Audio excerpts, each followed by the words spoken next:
वृषभ राशि वालों के लिए अतिचारी बृहस्पति किस प्रकार का योग बनाने वाले हैं।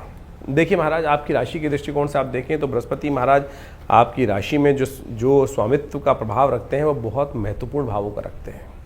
यदि आप देखें तो बृहस्पति आपके लाभ भाव के स्वामी हैं और वहाँ इस वक्त ग्रहों की युति जिस प्रकार से बनी हुई है वो बहुत विशेष योग है। शनि महाराज जहाँ सबसे शुभ माने जाते हैं एकादश भाव में, वहीं पदार्पण करेंगे जब बृहस्पति अतिचारी होकर अपने दौर को आरंभ करते दिखाई दे रहे हैं।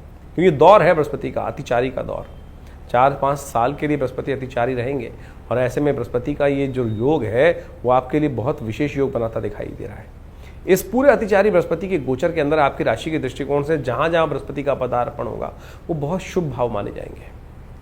यदि आप मान के चले आने वाले 4-5 सालों में बृहस्पति आपके द्वितीय, तृतीय, चतुर्थ, पंचम इन सब भावों में जाएंगे और ये सबसे इम्पोर्टेंट धन का, सम्मान का, आपके भूमि का, आपकी बुद्धि का, आपके पार्टनर्स का, आपके साहस का, आपके परिवार का, आपके बिजनेस के लेन देन का, इस सब प्रकार से पुत्र संतान इत्यादि का बड़ा इंपॉर्टेंट भाव रहता है। और जैसे समझें आपकी राशि के दृष्टिकोण से बृहस्पति आपके लिए बहुत शुभ युक्त योग बनाते दिखाई दे रहे हैं।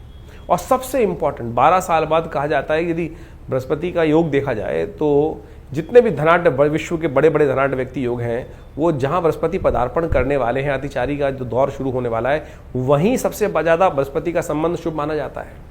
जिनकी भी कुंडली में द्वितीय भाव में बृहस्पति बैठते हैं या बैठे होते हैं, अच्छे ताकत में होते हैं, उनके लिए वारे न्यारे करने का योग बनता है।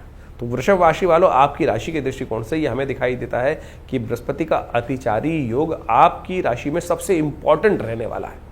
और ऐसे में यदि आप अपने आप को तैयार कर लें तो बहुत बढ़िया तरीके से आपके लिए महत्वपूर्ण परिवर्तन का समय बन सकता है। और ये समय आपके लिए 2-2.5 साल जो है, क्योंकि उसके बाद तो 7.5 ही शुरू हो जाएगी, लेकिन 2027-28 के मध्य तक, 28 के मध्य तक ये समय आप नोट करके रख लीजिए। यदि आप अपने आप को सही समझकर अपने पूरे समय को उपयोग करते हुए कार्य कर लें तो ये वारे न्यारे करने का समय 2-3 साल का। ऐसे में आपको बहुत चीज़ें और देखने की आवश्यकता है।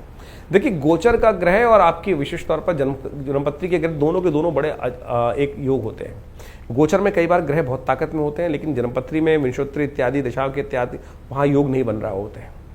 यदि ये दोनों का योग बन गया गोचर में तो आपकी राशि के दृष्टिकोण से 100% आपके लिए ग्रहों की स्थिति बहुत बढ़िया आने वाले 2-3 साल तक बनी दिखाई देती है। लेकिन अब विंशोत्तरी इत्यादि के दशा, महादशा इत्यादि के अंदर अंतर प्रत्यंतर के अंदर क्या योग बन रहा है, ग्रहस्थिति जन्मपत्री के अनुसार से क्या ग्रहों का योग है, वो और क्रॉस चेक करने की जरूरत है। लेकिन गोचर के दृष्टिकोण से दोनों में यदि अच्छा योग बन गया